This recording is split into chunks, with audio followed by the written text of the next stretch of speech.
Okay, done. Let's start.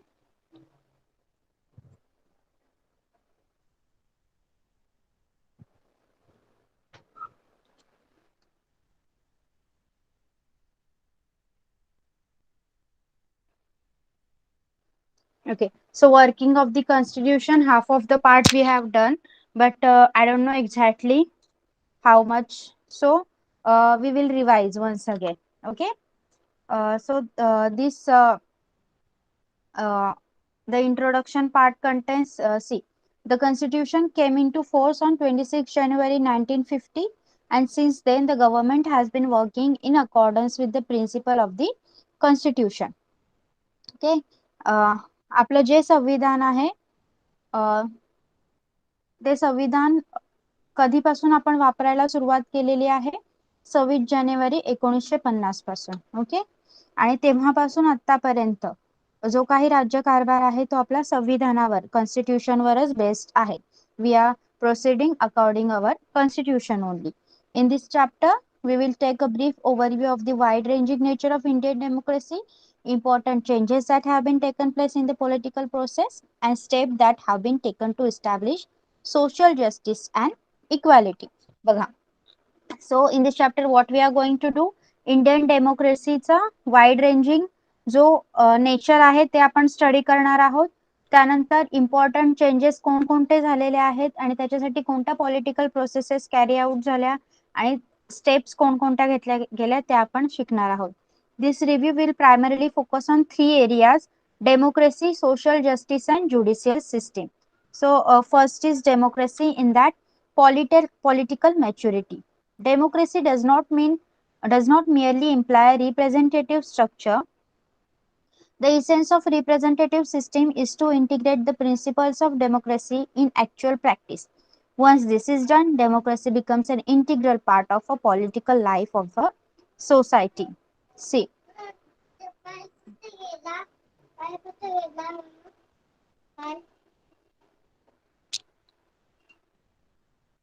see.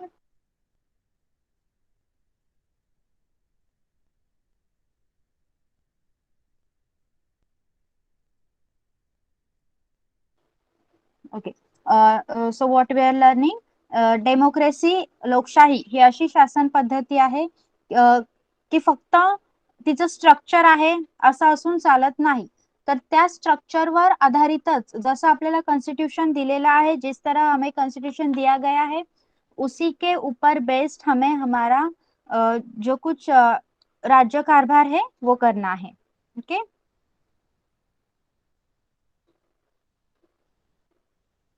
Once this is done, democracy become an integral part of the political life and society.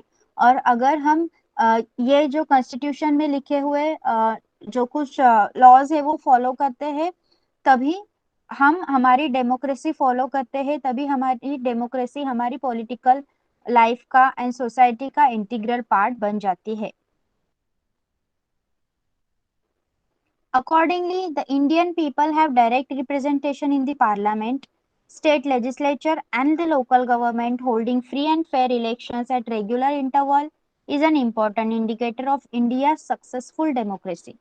The increasing participation of the people in the political process and political competition shows that Indian democracy has become successful and great extent.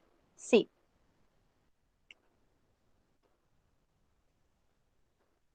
आपल्या देशात काय आहे, लोकांना थेट प्रतिनिधित्व दिलं जात है. ओके. हमारे कंट्री में क्या किया जाता है, लोगों को डायरेक्ट रिप्रेजेंटेशन दिया जाता है. कहाँ पे?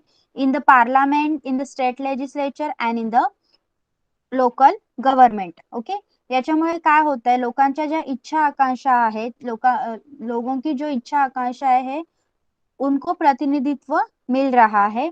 इस तरह से इसीलिए जो इंडियन डेमोक्रेसी है उस इंडियन डेमोक्रेसी को सबसे सक्सेसफुल माना गया है. Then another point is right to vote. Okay. Right to vote म्हणजे मतदानाचा अधिकार. The Indian constitution had made the provision of right to vote for adults. In the pre-independence period, several provisions existed which restricted the right to vote. All such provisions were cancelled after independence, and the Indian Constitution guaranteed adult suffrage by giving the right to vote equally to both men and women above the age of 21 years. See, पहले क्या हुआ करता था, जब हमारा भारत स्वतंत्र नहीं था, तब कुछ ऐसी कुछ ऐसे प्रोविजंस थे जो लोगों को वोट करने से रोकते थे, लेकिन आफ्टर द फ्रीडम सबको जो मेन एंड वुमेन 21 ईयर्स के ऊपर है उन सबको वोट करने का राइट मिल गया. The voting age was later reduced from 21 to 18 which gave opportunity of political participation to the young generation in the India. मग नंतर काय करण्यात आलं, 21 वर्षाची जी अट होती ती आता 18 वर्षपर्यंत केली गेली. याच्यामुळे काय झालं, जो नवीन युवा वर्ग आहे, जो यंग जनरेशन है, उसको भी पॉलिटिकल अपॉर्चुनिटी मिलना आसान हो गया. ओके, जी नवीन जनरेशन होती, नवीन युवा वर्ग होता, त्याला पण राजकीय क्षेत्रात आपला पाय टाकण्याची संधी मिळू लागली. Such provisions have made India the largest democracy in the world. India has the largest number of voters compared to any other democratic nation. This change is not only quantitative but also qualitative. As new political parties are emerging with active support of young voters, these parties represent various expectations of people and compete in the political space. See, आता काय झालं, लोकशाहीची व्याप्ती वाढवणारा हा सगळ्यात मोठा बदल झाला. ओके, यंग जनरेशन को वोट करने का राइट मिल गया, अधिकार मिल गया, इसलिए भारत की जो लोकशाही है वो पूरे वर्ल्ड में सबसे बड़ी लोकशाही, सबसे बड़ी डेमोक्रेसी मानी जाती है. ओके, एवढी आपल्याकडे जेवढी मतदार संख्या आहे तेवढी अजून कोणत्याही देशात नाही. Kautilya, everyone got these 2 points? Yes? Okay. You all are okay with the explanation in Marathi and Hindi? Yes? You all are okay with this? Okay. Now decentralization of democracy. Decentralization म्हणजे केंद्रीकरण, विकेंद्रीकरण. Okay, decentralization of power is central to democratic government. Decentralization controls the misuse of power and also creates opportunities for political participation for the common people. The directive principle of state policy include the provisions for democratic decentralization. One such important provision is regarding empowering the local self-government, make genuine democratic governance a reality. बघा, लोकशाहीचं विकेंद्रीकरण म्हणजे काय, एखाद्या सत्तेचं विकेंद्रीकरण करणे हाच काय आहे, लोकशाहीचा गाभा आहे. Okay, this is the main policy of democracy. विकेंद्रीकरण केल्यामुळे काय होतं, जे लोक सत्तेचा गैरवापर करत असतील, मिसयूज करत असतील, त्यांच्यावर त्यांना कंट्रोल केलं जातं, उनको कंट्रोल होता है, उनपे निर्बंध लगाए जाते हैं. ओके, और उसी तरह से जो कॉमन पीपल है उनको भी सत्ता में आने का अपॉर्च्युनिटी मिळता है. सामान्य लोकांना सुद्धा सत्तेमध्ये येण्याची अपॉर्च्युनिटी, संधी मिळत असते. After independence, several attempts were made towards democratic decentralization. One such important attempt is the 73rd and 74th Amendment to Indian Constitution, which gave constitutional status to local self-governing institutions and also increased their power. बघा, independence नंतर काय झालं, स्वतंत्र भारतात लोकशाही विकेंद्रीकरणासाठी खूप प्रयत्न केले. त्यातील सर्वात मोठा प्रयत्न, सबसे बड़ा अटेम्प्ट कौन सा है, 73rd and 74th amendment to Indian constitution, भारतीय संविधानातील 73वा आणि 74वी दुरुस्ती. याच्यामुळे काय झालं, शासन संस्थांना संविधानाची मान्यता मिळाली, पण त्यापेक्षा त्यांचे अधिकार आहेत, त्यांची पॉवर आहे ती वाढली गेली. Okay, then right to information act 2005. Citizen empowerment is an essential condition of democracy. It is necessary to create opportunities for citizens participation and interaction with the government. Increase communication between citizen and government help in strengthening democracy and in building a relationship of trust between them. Citizens have a right to know about the functioning of the government. The government of India gave the right to information to citizens of India to ensure transparency and accountability, which are the hallmark of good governance. Right to information has made the government more transparent and has reduced the element of secrecy in the working of government. Right to information म्हणजे माहितीचा अधिकार. याच्यामुळे काय झालं, लोकांचा गव्हर्नमेंटशी जो संवाद होता तो वाढला. शासन आणि नागरिक याच्यातील अंतर कमी झालं. गव्हर्नमेंट काय काम करत आहे, नक्की आपल्या हिताचं काम आहे का, गव्हर्नमेंटच्या कामात ट्रान्सपरन्सी होऊ लागली. माहितीच्या अधिकारामुळे, राईट टू इन्फॉर्मेशनमुळे आपल्याला गव्हर्नमेंट काय करत आहे आणि ते नक्की आपल्या हिताचं आहे का हे सगळं जाणून घेण्याचा अधिकार म्हणजे right to information. After the year 2000 the whole approach towards democratic reforms has changed. Democratic reforms are considered as right of citizens. Accordingly, citizens in India have got right to information, education and food security. These rights have strengthened democracy in India. बघा, 2000 नंतर जे कायदे करण्यात आले त्यामध्ये नागरिकांसाठी सुधारणा केल्या गेल्या बहुतेक कार्यात, आणि त्यामध्ये नागरिकांचा हक्क मानून सुधारणा करण्यात आल्या, ज्यामध्ये माहितीचा अधिकार आहे. तुमच्यापैकी खूप जणांचे भाऊ बहीण आरटीई किंवा तुम्हीही कोणी एनरोल केलं असेल तर आरटीई तुम्हाला माहित असेल, राईट टू एज्युकेशन, त्याच्यामधून शिकत असतील. येस. त्यानंतर फूड सिक्युरिटी, अन्न सुरक्षेचा हक्क, या सगळे हक्क भारतीयांना त्यांच्या डेमोक्रेसीमुळे मिळाले. Okay, got till here everyone? Right to information understood? Be fast. Yes. Okay.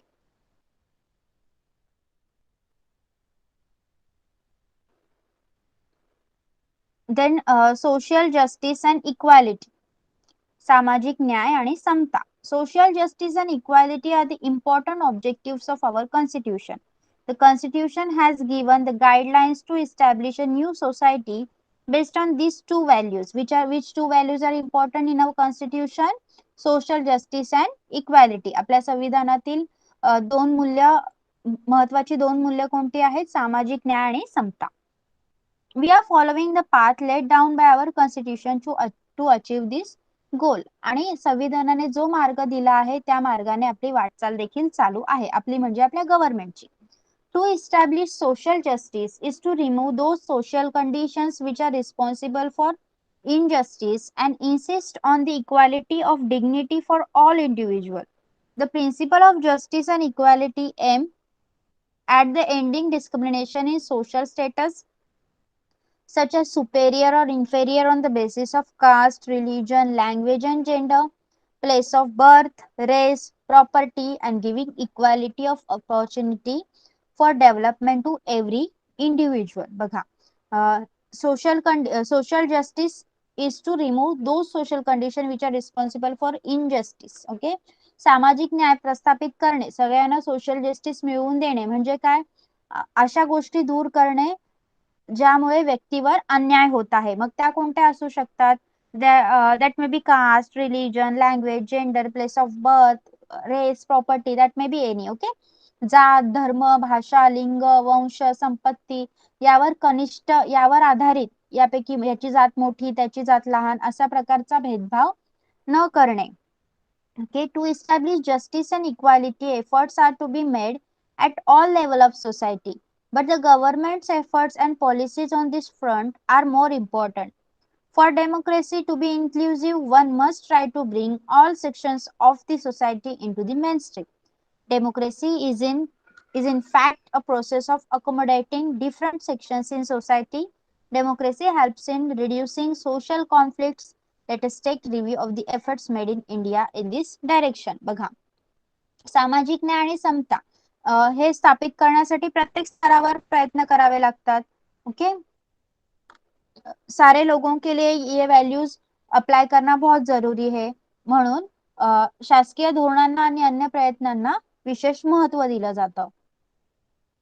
हे लोकशाहीत डेमोक्रेसीमध्ये अधिकाधिक सगळ्यांचा समावेश व्हावा, सामाजिक घटक या मुख्य प्रवाहात आले पाहिजेत, हा यामागचा हेतू आहे. आणि लोकशाही ही, डेमोक्रेसी ही समाजातील सर्व घटकांना एकत्रित सामावून घेण्याची प्रक्रिया आहे.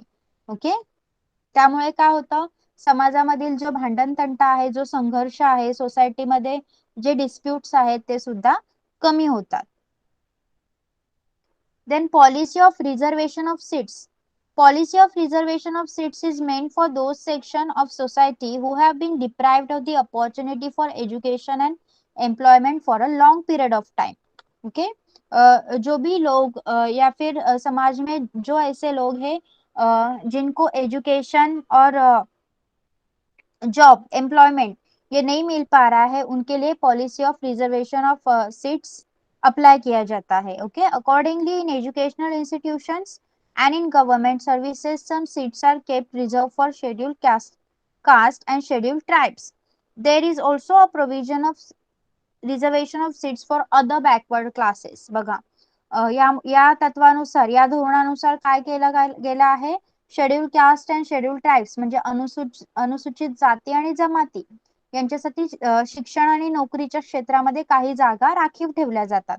तसंच जे अदर बॅकवर्ड क्लासेस आहेत, इतर मागासवर्गीय आहेत, त्यांच्यासाठी सुद्धा जागा राखीव ठेवल्या जातात.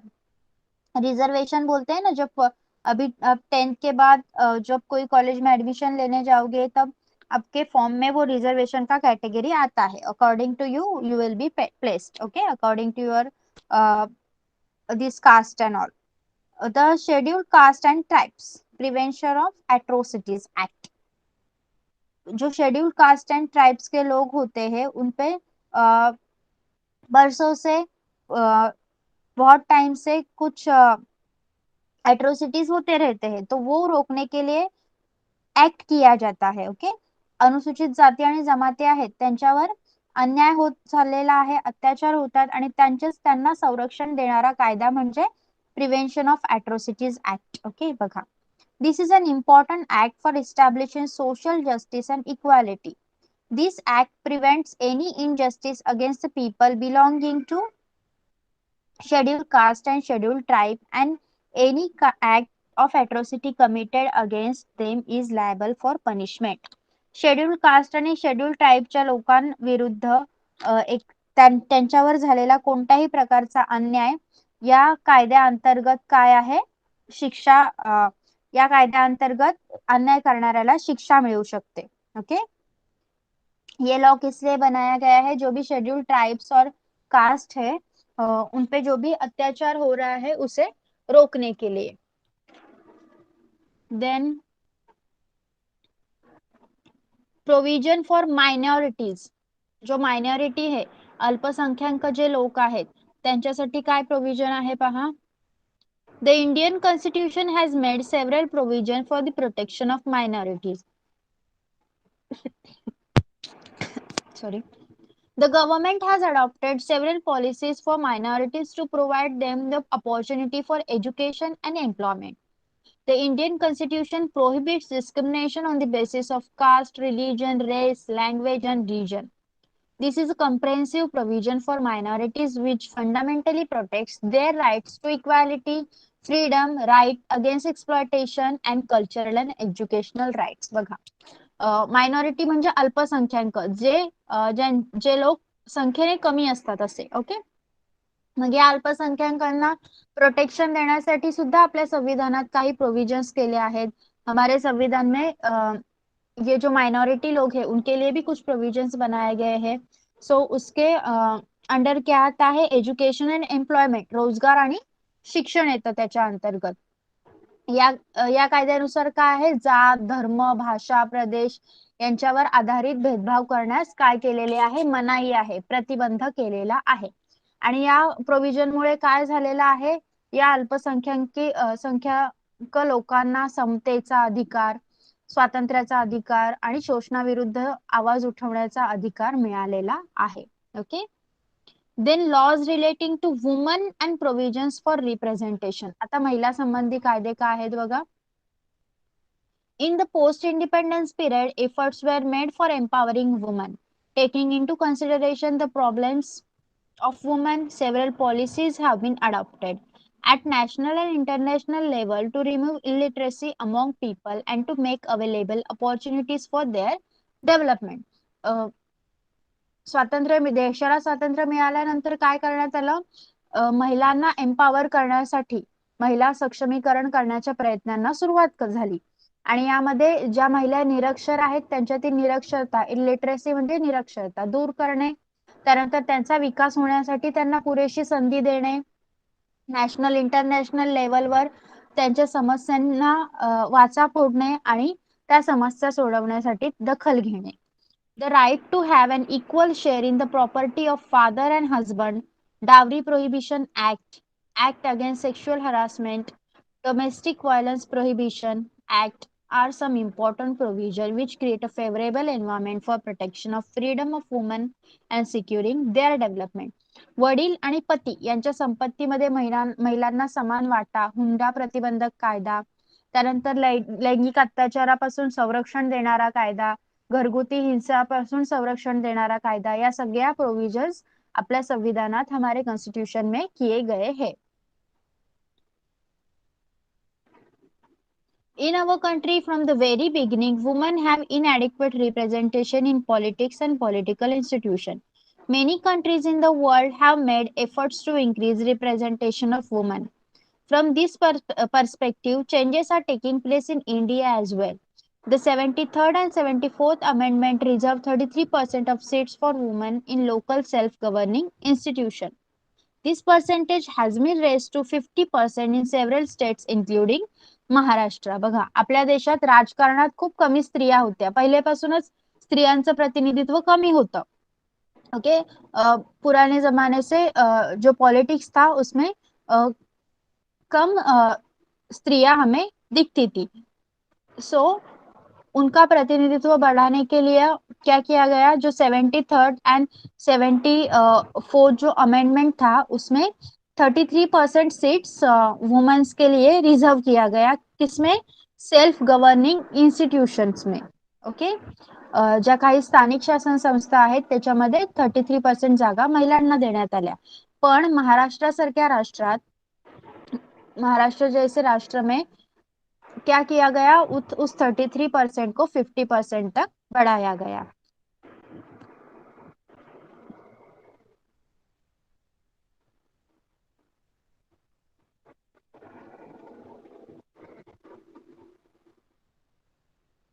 A national commission for women has been established. Similar commission also exists at a state level. The Act for the Protection of Women Against Domestic Violence is an important step in the direction of democracy. This act underlined the need to protect the dignity and self-esteem of women.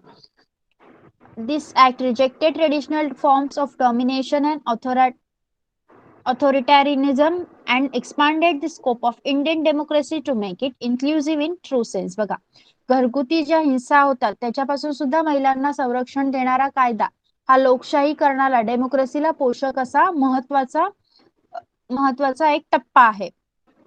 स्त्रीची प्रतिष्ठा राखणे, तिचा आत्मसन्मान राखणे, हे या कायद्याने या गोष्टी अधोरेखित केल्या आहेत. Okay, now role of judiciary. Got till here? Have you got till here? You must be learning this for your exams, right? Okay. So next is role of judiciary. न्यायालयाची भूमिका काय आहे, जो भी कोर्ट्स होते हैं उनका क्या रोल है, देखिए. The judiciary in India has played an important role in strengthening democracy and helping to make towards achieving the objectives of social justice and equality. While interpreting the provisions of the Constitution, the judiciary has always taken into consideration the fundamental objectives of the Constitution and also the intention of the Constitution makers. We'll try to understand the contribution of judiciary in this regard with the help of following points. जो हमारी democracy है उसको strong करने की प्रक्रिया में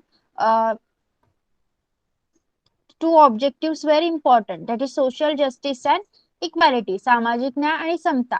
या आपल्या लोकशाही बळकट करण्यासाठी ही मूल्ये खूप महत्वाची होती. ओके, आणि यामध्ये न्यायालयाने सुद्धा खूप महत्वाची भूमिका बजावली आहे. मग त्यासाठी आपण काही पॉइंट्स दिले आहेत त्याच्यावरून समजून घेऊया. First is the basic framework of the constitution. The constitution is dynamic. आपलं संविधान काय आहे? प्रवाही आहे, डायनामिक आहे. It is a living document. एक प्रकारची जिवंत दस्तावेज आहे. लिहिलेला आहे कॉन्स्टिट्यूशन, पण ते काय आहे? जिवंत असल्याप्रमाणे आहे, कारण आपण त्यालाच फॉलो करत आहोत. आपलं गव्हर्नमेंट तेच फॉलो करत आहे. The constitution has to change according to changing condition and the parliament has a power to make those changes. The judiciary has accepted this power of the parliament to make changes in the constitution, but at same time specified the limitation on this power. The judiciary has taken a stand that the parliament, while amending the constitution, cannot alter the basic structure of constitution. See, न्यायालयाला पार्लमेंटला आपल्या constitution मध्ये changes करण्याचा अधिकार आहे. हम हमारे जो government है वो हमारे कॉन्स्टिट्यूशन को फॉलो करती है, लेकिन अगर हमारे कॉन्स्टिट्यूशन में कुछ ऐसे प्रोविजंस है जिनमें चेंजेस करना जरूरी है, तो हमारी पार्लियामेंट, हमारी संसद वो चेंजेस कर सकती है. लेकिन उसके लिए भी कुछ रेस्ट्रिक्शंस है, काही मर्यादा आहेत त्याच्यासाठी, और वो रेस्ट्रिक्शंस हमारी पार्लियामेंट को याद दिलाने का काम कौन करता है? हमारी judiciary system. Just wait for a second.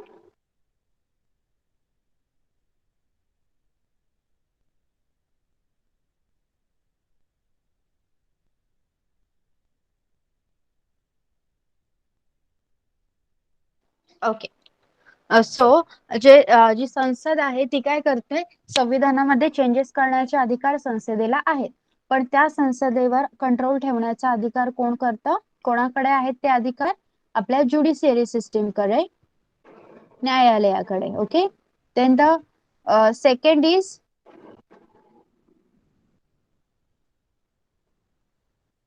significant judicial decisions. The protection provided to the citizens by fundamental rights in the Constitution has been made more meaningful through various decisions of judiciary.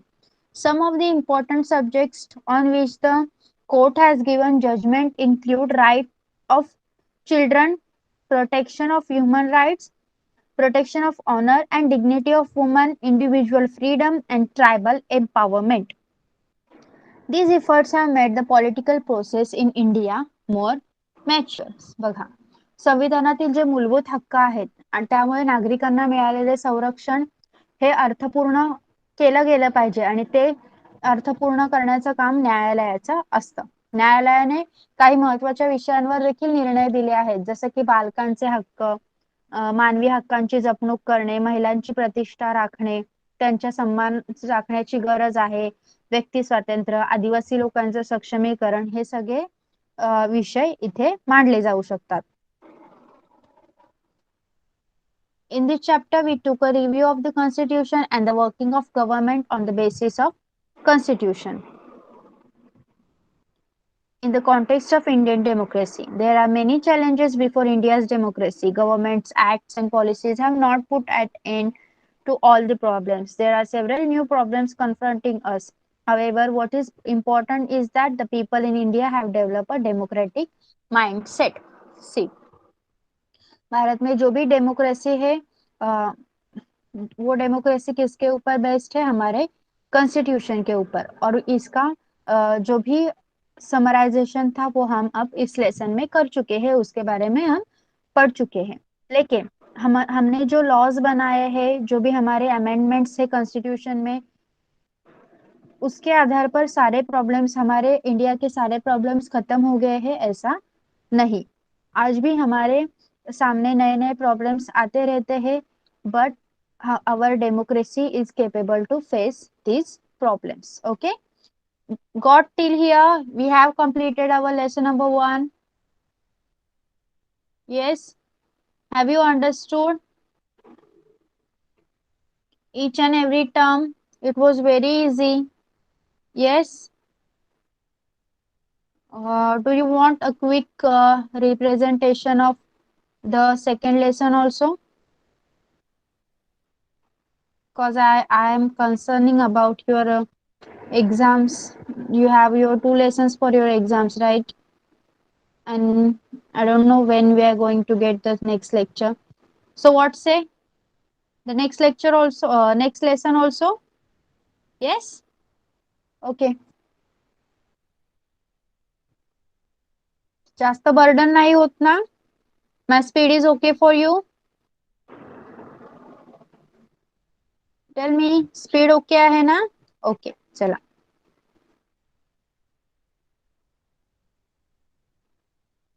Next lesson is the electoral process म्हणजे निवडणुकीची प्रक्रिया. Okay, see. Elections have played a major role in the working of India's democracy. Elections and representations are two very important processes in democracy. We know that people's representatives are selected through election. Elections help to bring a change in power through peaceful means. Different political parties get an opportunity to rule. Policies of the government and life of society also changes. We expect that the representative we elect should be efficient, honest, and trustworthy, and that they should respect the opinion of people. The electoral process should also be free, fair, and reliable to ensure that the Constitution of India has made provision for an independent election commission to administer the election process in India. बघा, आपल्या भारताच्या डेमोक्रेसीने democracy आपल्या भारताच्या जी डेमोक्रेसीच्या आधारावर आपलं राजकारण चालू आहे त्यामध्ये निवडणुकांचा खूप मोठा वाटा आहे. Okay, electoral process is very important for this. So निवडणुका आणि प्रतिनिधित्व या काय आहेत, महत्वाच्या प्रक्रिया आहेत ज्याच्यामधून आपण काय करतो, आपण इलेक्शन कशासाठी घेतो, क्यों करते हैं हम इलेक्शन, का करतो आपण इलेक्शन, का घेतो, आपलं लोकप्रतिनिधी निवडण्यासाठी, बरोबर. त्यामुळे निवडणुका होत असतात आणि निवडणुकांमुळे काय होतं, शांततामय मार्गाने जी सत्ता आहे, जसे वेगवेगळे पक्ष आहेत आपल्या भारतात, कधी एक पक्ष निवडून येतो तर कधी दुसरा पक्ष निवडून येतो.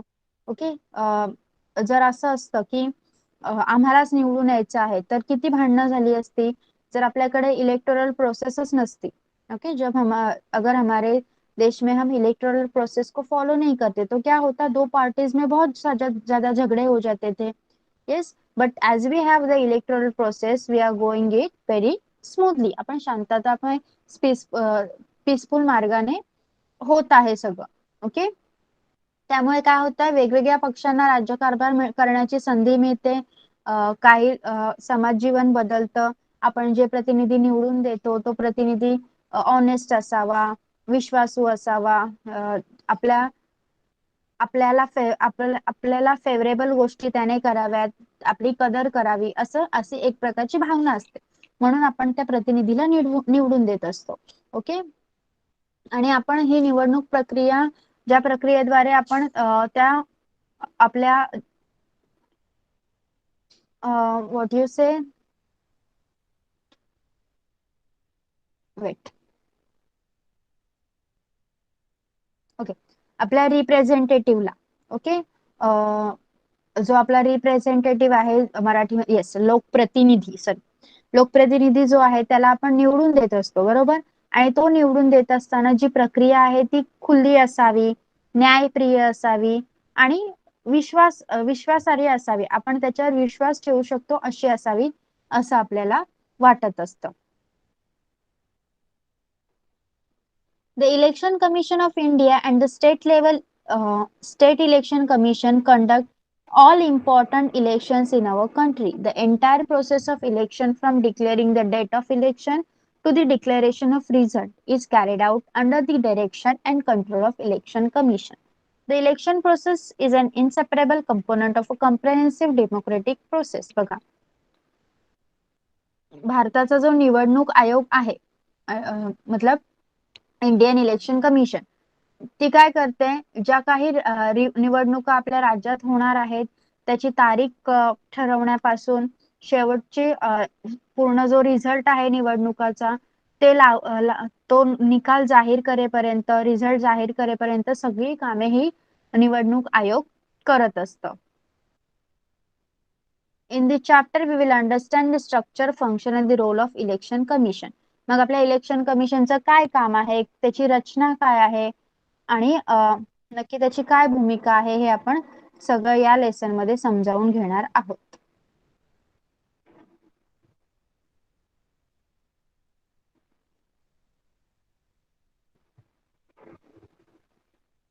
Election Commission. In India, the Election Commission is central to the process of institution.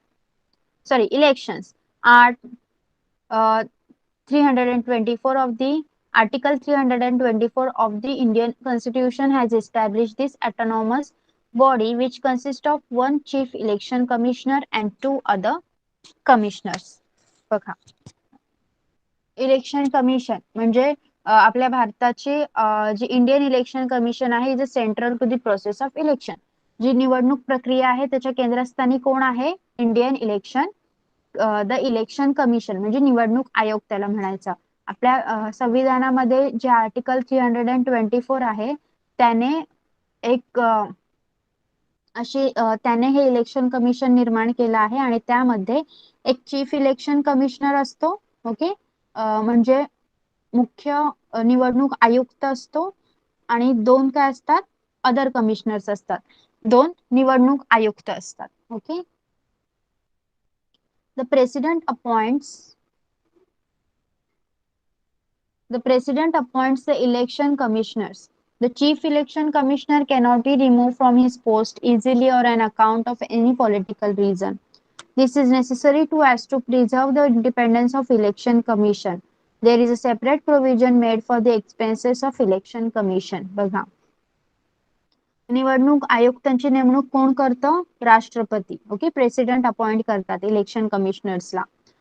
Then हे जे निवडणूक आयोग आहे त्याचं स्वतंत्र जपलं जावं म्हणून जो मुख्य निवडणूक आयुक्त असतो, जो चीफ इलेक्शन कमिशनर आहे, त्याला त्याच्या पदावरून सहजासहजी कोणीही काढू शकत नाही. ओके, आणि याचा खर्च कोण करतं? त्याच्यासाठी एक स्पेशल प्रोव्हिजन केलं गेलेलं आहे या सगळ्या गोष्टीचा खर्च करण्यासाठी. The election commission does not have a separate staff. Government officers, teachers and other employees help the election commission to execute the process of election. बघा, तुम्ही पाहिलं असेल कधी कधी आपले टीचर स्कूलमध्ये येत नाहीत आणि असं सांगण्यात येतं की तुमच्या टीचरला इलेक्शन ड्युटी लागलेली आहे. ते का असतं? कारण आपली जी इलेक्शन कमिशन आहे त्याच्याकडे स्वतःचा असा स्टाफ नाही, स्वतःचा असा कर्मचारी वर्ग नहीं. तो क्या होता है, उस विभाग के जो अधिकारी है या फिर टीचर्स है या फिर कुछ जे काही शासकीय जो भी गवर्नमेंट ऑफिसेस होते हैं, ओके, उनके जो कर्मचारी होते हैं वो सारे इस इलेक्शन कमीशन में इलेक्शंस के वक्त काम करते हैं. Okay, then function of election commission. मग या निवडणूक आयोगाचं काय काम आहे? बघा, फर्स्ट आहे preparing the voters list. Every Indian citizen who has completed 18 years of age has a right to vote. To exercise the right to vote, citizens' name must be in the voters list. It is the responsibility of Election Commission to prepare the list of eligible voters, update the existing voters list, and include the names of new voters. The Election Commission has the authority to issue identity cards to the voters. देखिए, जिन नागरिकों ने age अपनी 18 years पूरे कर चुके हैं, जो भारतीय नागरिक, उन सबको वोटिंग का राइट होता है, अधिकार होता है. सो उसके लिए क्या होना पड़ता है? वो वोटिंग लिस्ट में हमारा नाम होना बहुत जरूरी है. तो ये जो हमारा इलेक्शन कमीशन है वो क्या करता है? वो वोटिंग लिस्ट तैयार करता है, उसको रिनोवेट करता है. जिनकी एज अभी 17 से 18 हो चुकी है उनको उनके नाम या ऐड करता है और उनको एक आइडेंटिटी कार्ड भी दिया जाता है जो लेके वो वोट करने जा सकते हैं. Okay, then second work is decide the time table and the programme of the election. Okay, नाव वाचूनच तुम्हाला कळत असेल. The conduct of the election is entirely the responsibility of Election Commission. Election Commission decide when to conduct the elections and in how many stages to hold election in every state. See, कोई भी जो election है उसकी पूरी responsibility किस पे होती है? Election commission पे होती है. So कौन से राज्य में कितनी बार और कितने स्टेजेस में इलेक्शन लिया जाएगा ये सारा डिसीजन कौन लेता है? इलेक्शन कमीशन लेता है। Then scrutiny of the applications of candidates.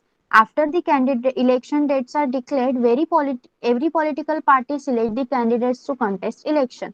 Some candidates contest the elections independently without the support of any political party. Candidates of political parties as well as independent candidate have to fill the applications which include the information about their own self. The Election Commission scrutinizes all the application and allows the eligible candidate to contest the election. बघा, उमेदवाराचे जे अर्ज असतात ते तपासून पाहणे हे एक तिसरं काम आहे. त्यामध्ये जेव्हा निवडणुकाच्या तारखा जाहीर होतात तेव्हा प्रत्येक राजकीय पक्ष काय करतो? आपला उमेदवार निवडणुकीसाठी उभा करतो. तसेच असे काही उमेदवार असतात ते जे कोणत्याही राजकीय पक्षाचा पाठिंबा घेत नाहीत, ते स्वतंत्रपणे निवडणूक लढवतात. मग त्या सोबतच जे उमेदवार निवडणूक लढवू इच्छित आहेत त्या उम्मीदवारांना काय करावा लागतो? अर्ज भरावा लागतो, एक फॉर्म भरावा लागतो. ओके, उसमें हमारी सारी इंफॉर्मेशन, जो उम्मीदवार खड़ा हो रहा है उसको अपनी सारी इंफॉर्मेशन लिखनी होती है. वो अच्छी तरह से जो हमारी इलेक्शन कमीशन है वो अच्छी तरह से पढ़ती है, उसको अप्रूव करती है, तभी वो कैंडिडेट इलेक्शन लड़ सकता है. Okay, then fourth one is give recognition to political parties. म्हणजेच राजकीय पक्ष आहेत जे त्यांना मान्यता देणे. We have a multi party system in our country. New parties continue to be formed. Split in the parties result in the formation of new parties. All political parties are required to be recognized by the Election Commission. Election Commission also has a right to de-recognize any political party. The Election Commission also allots election symbol to the political party. बघा, राजकीय पक्षांना मान्यता देण्याचं काम सुद्धा election commission करत असतं. आपल्या देशात काय आहे? मल्टी पार्टी सिस्टीम आहे. रोज कोणत्या ना कोणत्या पक्षामध्ये फूट पडते आणि दुसरा पक्ष अस्तित्वात येत असतो. होतं की नाही असं? त्यामुळे प्रत्येक जे पक्ष नवीन नवीन येत असतात त्यांना निवडणूक आयोगाची, इलेक्टोरल कमिशनची मान्यता मिळणे खूप गरजेचं आहे. मग एखाद्या पक्ष हे इलेक्टोरल कमिशन आहे, इलेक्शन कमिशन आहे, ते एखाद्या पक्षाची मान्यता काढून सुद्धा घेऊ शकते. आणि आपण म्हणतो ना काही सायन्स असतात ना, प्रत्येक पक्षाचे चिन्ह असतात, राजकीय चिन्ह असतात, ते चिन्ह सुद्धा त्यांना इलेक्शन कमिशनच देत असते. Okay, then fifth one is to resolve any dispute regarding to election. The election commission has the responsibility of resolving any disputes that may arise regarding elections. According to declare any candidate as disqualified or conduct re-election in a particular constituency is the responsibility of the election commission. बघा, निवडणुकीच्या वेळी काही वाद निर्माण झाले तर ते सोडवण्याची जबाबदारी सुद्धा इलेक्शन कमिशन वरच असते. अगर इस तरह से कोई प्रॉब्लम हुआ तो उस मतदार संघ में फिर से इलेक्शन लेना या फिर जो कैंडिडेट है उसको अपात्र घोषित करना, ये सारे काम किसके होते हैं? इलेक्शन कमीशन के होते हैं. Okay, got till here? Everyone got till here?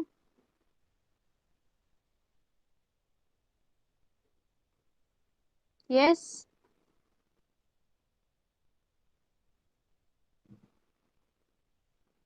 Okay. Hope we get completed. Okay, so process of election includes establishment of constituencies, then finalizing voters list, then nomination of candidate and scrutiny of their nomination forms, election campaign, actual voting, counting of votes, result of elections, resolution of dispute regarding the election. These all include in the election process. Okay, अशा प्रकारे मतदान होत असतं. Then restructuring of the constituency. The total number of members in Lok Sabha is 543.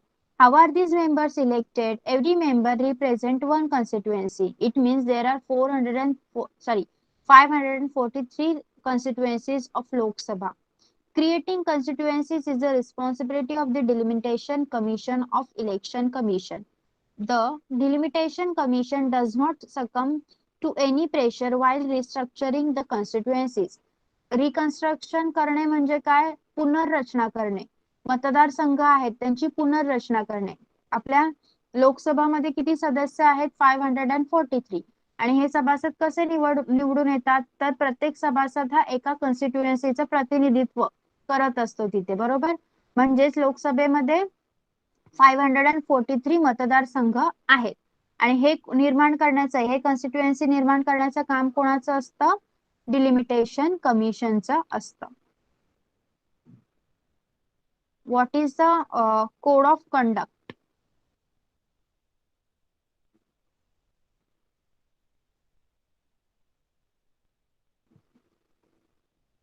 To ensure free and fair elections in India, the Election Commission has adopted several measures. The Code of Conduct is one of the measures adopted by Election Commission. In the last few decades, the Election Commission has used its power to control malpractices during elections. The Code of Conduct explains the rules that are to be followed by government, political parties and voters before elections and during elections. Even the government cannot violate these rules due to the strict observation of the code of conduct. In the last few elections, the common voters have become confident. बघा, code of conduct म्हणजे आचारसंहिता. आपण म्हणतो ना, इलेक्शनच्या वेळी आता आचारसंहिता लागू झाली आहे. मग ते काय असतं बघा, भारतातील निवडणुका काय आहेत? जास्तीत जास्त खुल्या आहेत आणि त्या न्याय्य वातावरणात होण्यासाठी आपले जे इलेक्शन कमिशन आहे त्याने काही योजना राबवलेल्या आहेत.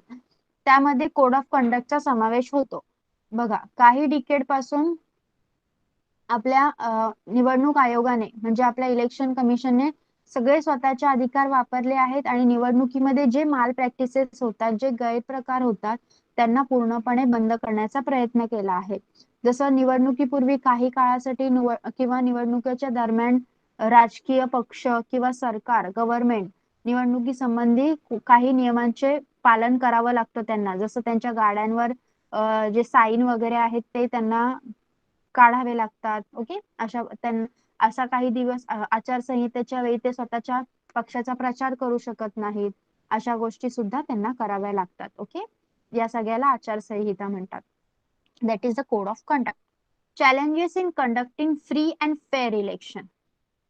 If we take into account the size of our country and the number of voters, conducting elections becomes a truly challenging task.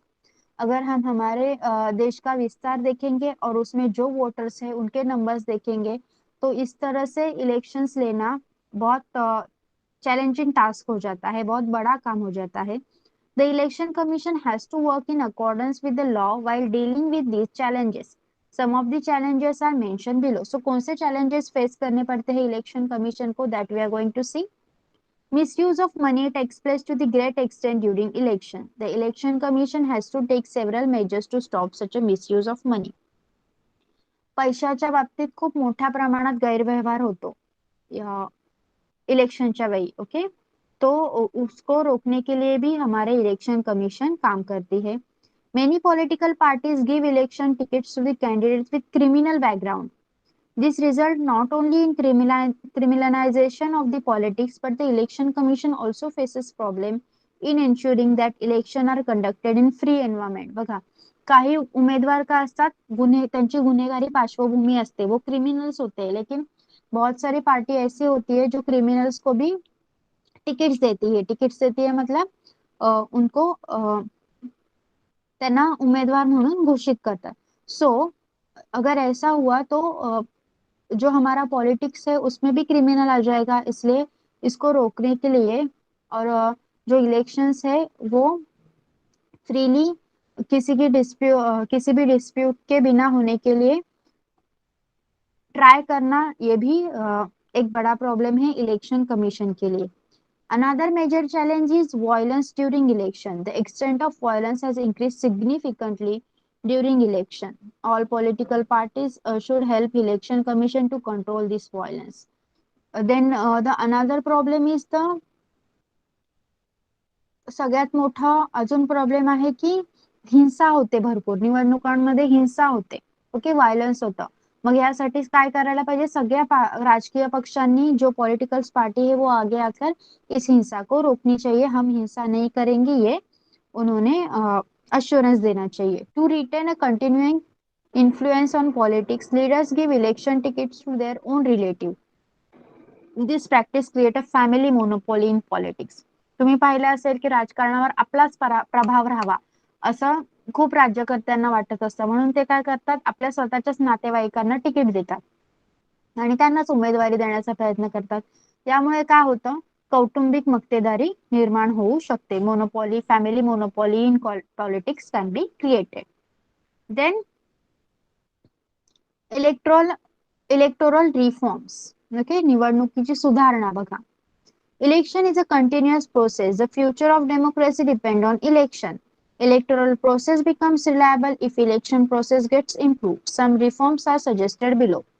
मग यामध्ये काही सुधारणा सुचवल्या आहेत, त्या कोणत्या आहेत बघा. To increase participation of women in politics, the political parties should give 50% candidature to women candidate and try to ensure that they get elected. स्त्रियांचं प्रतिनिधित्व वाढवण्यासाठी राजकीय पक्षांनी महिलांना 50% उमेदवारी द्यावी आणि त्या निवडून याव्या याचा सुद्धा प्रयत्न करावा. Political parties should not give candidature to candidates having criminal background. They should strictly follow the decisions given by courts in this respect.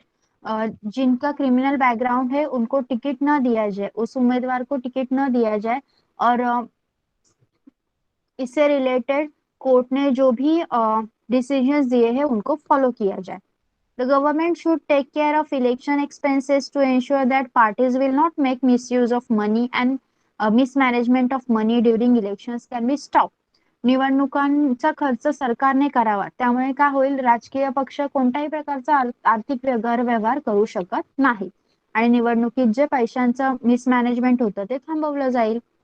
Representation of People's Act should be amended so that candidate having criminal background would not be able to participate in election. लोकप्रतिनिधित्वाच्या कायद्यात सुद्धा बदल करावा, जेणेकरून काय होईल, ज्यांचा criminal background आहे असे कॅन्डिडेट इलेक्शनला उभे राहू शकत नाहीत, निवडणुकीत भाग घेऊ शकत नाहीत. Okay, yes. Then see, journey from ballot boxes to EVM machine. The first election in India, in independent India, was held in 1951 to 52. 1951 ते 52 मध्ये या कालावधीत इंडिपेंडंट इंडिया मध्ये पहिलं इलेक्शन झालं होतं. Okay, this was the beginning of shaping of democracy through electoral policies. Politics. In the initial election, ballot boxes were used for the purpose of voting. The use of EVM machines started from the decade of 1990s. Many things could be achieved because of voting machine. If the voter do not want to vote for any candidate, they could choose an option none of the above. It has become easy for disabled people, Divyanga, to vote. It reduced the cutting of trees for paper and thereby helping in the protection of environment. It also has been possible to have early declaration of election result.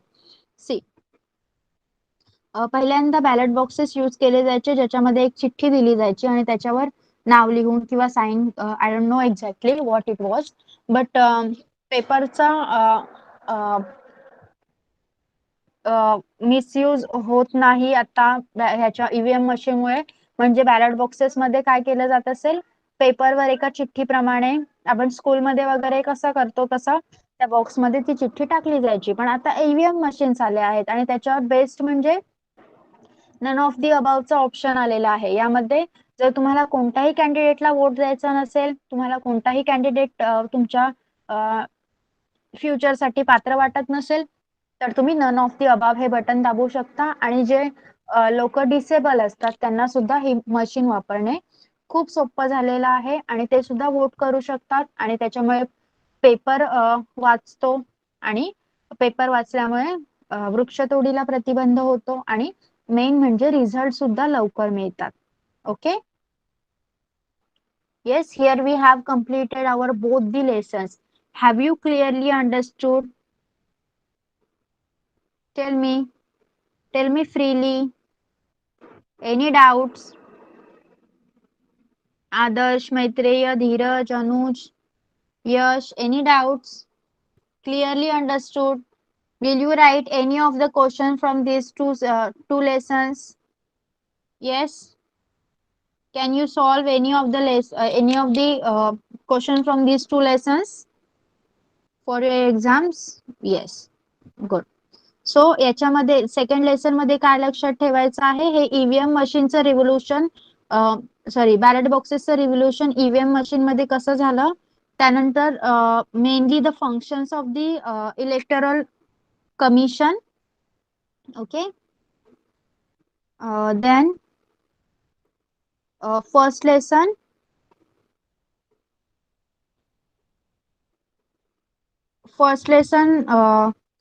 every act. Okay, mostly the reservations act you have to remember clearly. Okay, now you can leave. Bye bye everyone.